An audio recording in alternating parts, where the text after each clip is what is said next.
On doit soutenir nos pêcheurs côtiers. Ce ne sont pas des gens qui détruisent la nature, c'est des gens qui participent à la souveraineté alimentaire de notre pays, ce sont des gens qui participent à l'activité économique de nos territoires.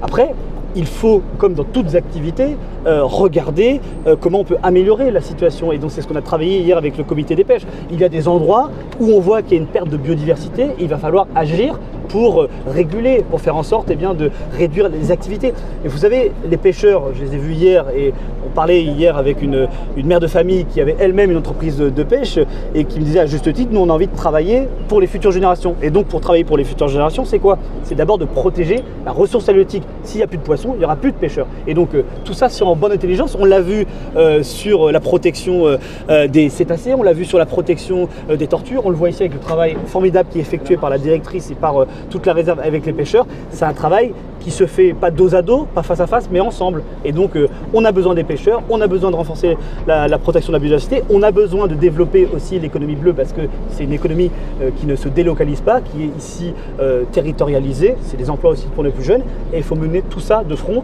Et c'est ce qu'on essaie de faire ici au gouvernement. C'est ce que font de manière admirable aussi les élus locaux. Et c'est ce que font tous les acteurs engagés dans la protection de la biodiversité, notamment la protection de la biodiversité marine.